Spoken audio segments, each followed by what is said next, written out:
As all spiritual traditions affirm, there is more to existence than the material universe. We are more than mere animals or machines. The truth is that we each have an inner core of consciousness that is immortal and originates from outside the matrix. This core, called spirit, is the origin of our free will and our sentience. It is the heart of our soul, the very fulcrum of our being. It is the only part of us that is permanent and real in an absolute sense. Spirit is the source of our wisdom and lucidity, our inner beauty and harmony, justice and mercy, kindness and warmth, compassion and understanding, integrity and nobility. These ideals are not arbitrary human inventions, but qualities intrinsic to spirit. Whenever we express these ideals, we radiate a divine influence into the world. Spirit comes from a metaphysical realm brimming with vitality, whose laws are perfect, absolute, and just. This divine realm has been called the kingdom of heaven, eternity, or true reality.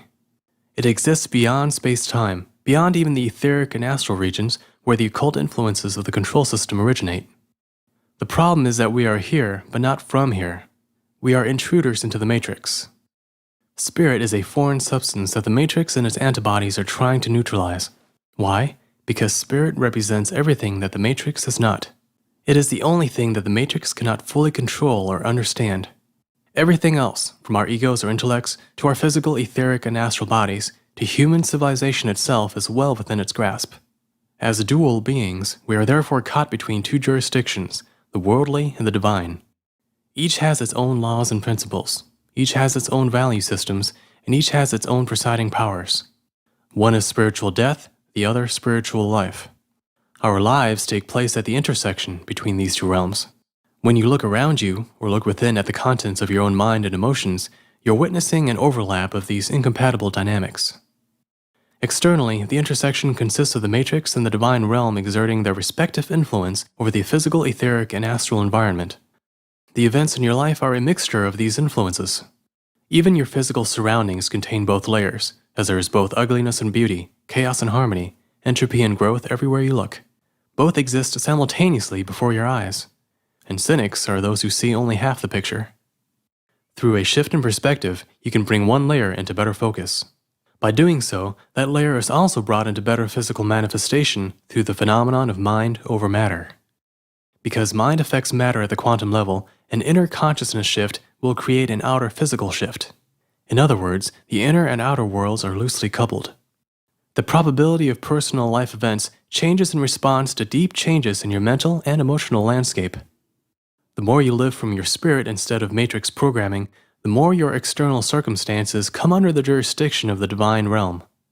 Spirit affects reality in a synchronistic way, thereby bypassing the deterministic laws of the matrix. Life literally turns around and begins pointing in a new direction, and miracles become the norm. That is how the kingdom of heaven begins manifesting on earth, one person at a time. It is done by untangling yourself from the clutches of matrix-programmed delusions and reclaiming physicality in the name of divinity. Internally, the intersection between higher and lower is expressed as spirit and ego battling over your mental and emotional landscape. Ego is an artificial personality created when the intellect is programmed with all the rules, fears, and desires of the matrix. Everyone has an ego. It acts as an avatar through which spirit can conveniently interact with the rest of the matrix world.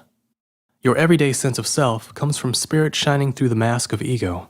But like an actor losing himself in his character, spirit can get lost in the ego, and that's when things go wrong.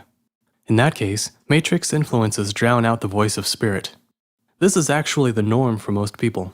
They live life from their evolutionary instincts, hormonal drives, and ego desires and insecurities. Spirit is too faint within them to be heard, or else is entirely absent. Only when spirit grows sufficiently strong can it override the ego and transmute it. You can do this by consistently exercising your spirit instead of feeding your ego, providing you know how to distinguish between them.